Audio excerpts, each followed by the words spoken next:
I like to be alone. I'm an introvert with extrovert tendencies, I would say. And it's no fault for anybody else or no fault towards anybody else. I just like to be alone. I don't always want to hang out. I don't always want to go places. I can do that and I'll be very social. I'll have a good time. It's no fault towards anybody else, but I like to be by myself. I like my alone time. I like my dog's characteristic and tendencies. It's not about you. It's about me. And I don't even know why I'm like that. You don't have to be something that you're not. I like to be by myself. I decided to pick my stuff up, move across all of the place by myself. Don't feel bad for liking to be alone. Don't go out to that dinner. Don't go out to see that person. Don't do those things. If you want to be by yourself, you don't owe anybody any explanation for why you like to be by yourself. You literally don't owe anybody that. You almost don't owe it to yourself. If you just like doing it, like being by yourself, be by yourself. I like being alone. I like thinking to myself. I like working on things. I like to be by myself. And it bothers me sometimes because when you say no to people, just because you want to be by yourself, they almost take it personally. They think that it's something towards them. And I don't know if that's selfish behavior on their part or what that is, but if somebody says they don't want to hang out with me or they don't want to do something with me, I don't take it personal. They just don't want to do it. And maybe that's because I'm that way and I don't want to do things sometimes. I don't take it towards me at all in any facet. Do I get lonely liking my own alone time? I assume when people ask the question, do you get lonely? There's always negative connotation attached, like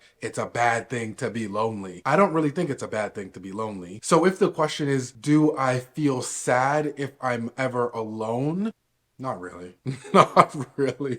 I like my company. I like myself. I like being around myself. I like working on things. I like doing what I want to do. I don't want to do what someone else wants to do. And half the time you're around people, you have to have on some level of a fake filter. That's just how we were almost trained, because it was trained. That's how we were kind of brought up in society. But if I just want to say something, and most of the time I do it anyways, so don't confuse what I'm saying. Most of the time I will say whatever I want to say. I'll try and do it in certain ways that don't come across abrasive because I can be kind of intrusive with the questions that I ask, but I'm genuinely curious. That's why I ask a lot of questions. Nevertheless, we all still do have some level of a filter on whenever we're around in-laws or certain friends or certain friends of friends or certain spouses or girlfriends' friends. You have some sort of filter on. And I'm not trying to live that way. I'd rather talk to the camera and give my real thoughts. I'd rather talk to you and give my real thoughts. So I don't think I get lonely, but I guess that depends on how you define it. Don't feel bad if you like to be alone. Don't feel bad if you like your alone time. Don't feel bad if you're an introvert with extrovert tendencies. Just because you can go and communicate and you can go and have a good time doesn't mean you always should. Sometimes it may be better just to be by yourself, whether that's to recharge, whether that's to have peace, whether you just like it. Here's the thing. If you're the type of person who you would rather sit home and relax than go hang out, don't feel bad about that. Stay home. Don't leave. You don't have to be doing something with somebody else if you just would prefer to stay home and do nothing with yourself. You are with yourself more than you are going to be with any other person ever. Do what you want with yourself. Hopefully it's not destructive. Hopefully they're positive things because you only have you at the end of the day. But don't feel bad about enjoying being alone. One of my favorite places to be when I'm alone is definitely in nature. Something about nature hits so different. Something about nature hits so different. And primarily if you're sober when you're in nature, it's almost a real connection than to intoxicate yourself and then you're almost like believing things or seeing things that aren't necessarily true. But again, do you. This video is just to give you validation that you don't have to explain to anybody or feel bad about wanting to be alone. Be alone if you so choose to be alone. Some might also say, well, step out of your comfort zone. Step out of your comfort zone. You like to be alone. Why don't you do something? No, you get to a point where you know yourself. And I'm not saying don't ever step out of your comfort zone, but I'm saying don't be forced to step out of your comfort zone. Don't let somebody peer pressure you into stepping out of your comfort zone in this specific situation of being alone. There's other situations where I might be more on board with you stepping out of your comfort zone. But if the stepping out of your comfort zone means going to party or going to hang out out or going to do these things that are going to waste time because you're around people and it's a social interaction and someone's making you feel like you should. Don't. Be alone instead. You'll be more at peace that way. And what should the balance be between being alone and being around people or social? That's up to you. This whole idea of this balance word, I kind of think it's a BS word. I kind of think it's bullshit. I think it's maybe something that you should maybe strive towards, but depending on where you are in your life, you won't have that choice if you want to go after certain things that you want to go after. All I'm trying to tell you is don't be afraid to be yourself. Don't be afraid to enjoy being alone. And for those of you who don't really like being alone, don't. Be social, do your thing. But I would just question, like, why don't you like being alone? Do you not like yourself? Are you running from something? Why don't you like being alone?